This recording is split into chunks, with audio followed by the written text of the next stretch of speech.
Now in view is the Cygnus cargo craft. You can start seeing the solar arrays at the side. You see the back left there. Those are those ultraflex solar arrays on Cygnus, again about 800 meters away from station.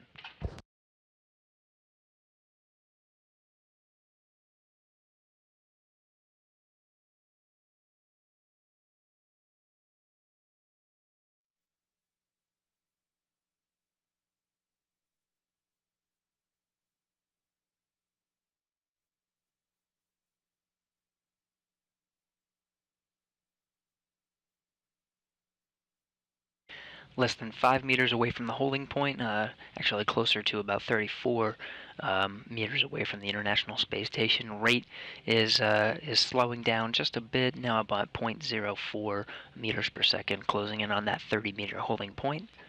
From then, again, ground teams will assess whether or not to move towards that captured position. So Paolo Nespoli aboard the International Space Station, now working with Randy Bresnik, can use the station's robotic arm to capture the Cygnus cargo vehicle.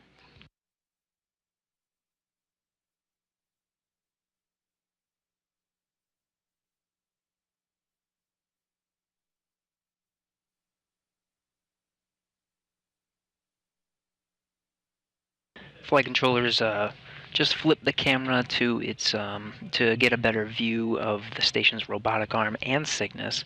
Again, Cygnus holding at about 30 meters away from the station.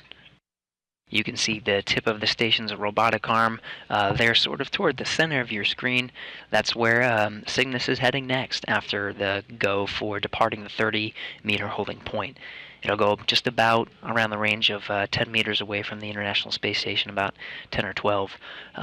That'll get it into its position almost perfectly, so Paolo Nespoli just has to push the controls forward, and right there you can see the latching end effector will grab the Cygnus vehicle, and right now we're looking at a capture time just around the vicinity of 4 a.m. Central Time. Still, we'll keep you updated if anything changes, but again, 4 a.m. Central Time for that capture time. In the meantime, we'll wait for the call to depart the 30-meter holding point.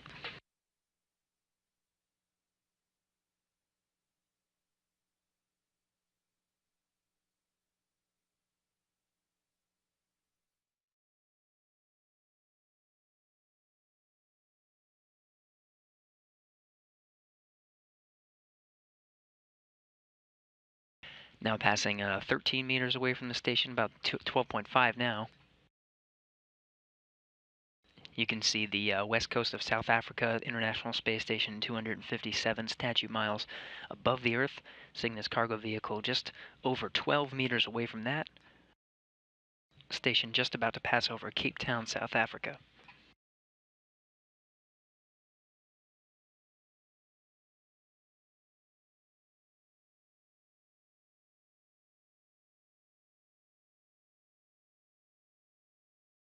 Now 2 meters away, everything looking good so far.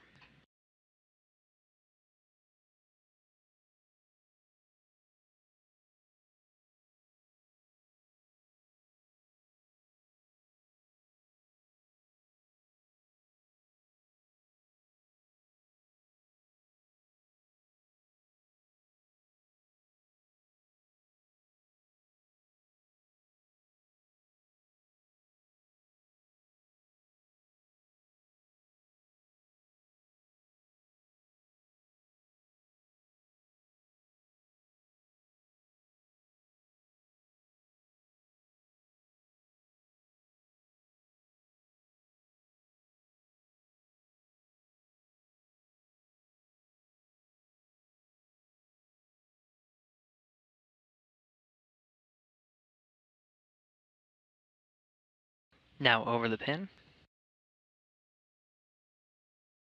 In the capture envelope.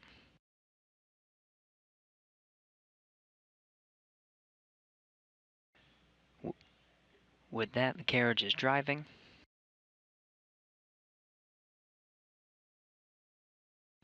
And driving the final commands to capture the Cygnus vehicle, 4:04 a.m. Central Time today, over the southeastern Indian Ocean, just southwest of Australia.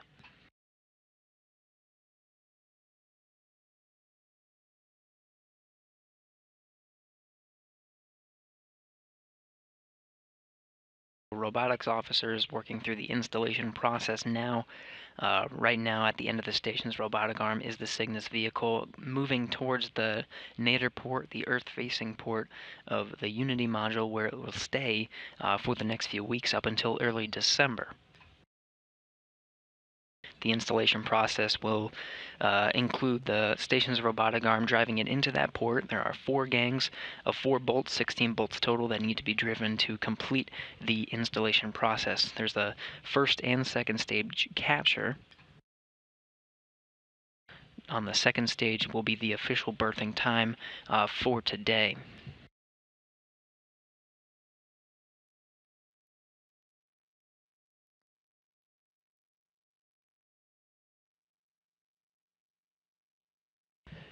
If you look closely, you can see the Cygnus cargo vehicle slowly moving right in front of the common berthing mechanism that you can see right there in the middle of your screen. Cygnus cargo vehicle on board is about 7,400 pounds of supplies and equipment.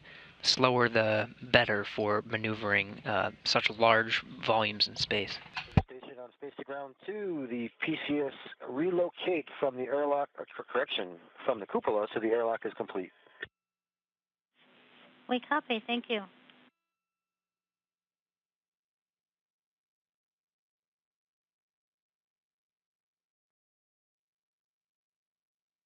So it may look like the Cygnus cargo vehicle is just sort of hanging out there, but there's a lot of going on the back end. Right now, the robotics officers are moving on forward to the ready-to-latch indicators. Once all of them are green lit, they'll drive the bolts and officially install Cygnus to the International Space Station.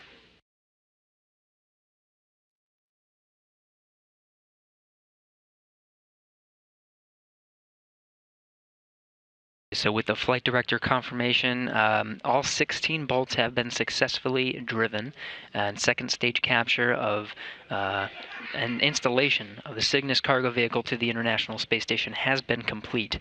All 16 bolts were driven and completed at 6:15 a.m. Central Time today, while the International Space Station was 252 statute miles over the North Pacific Ocean during the orbital nighttime.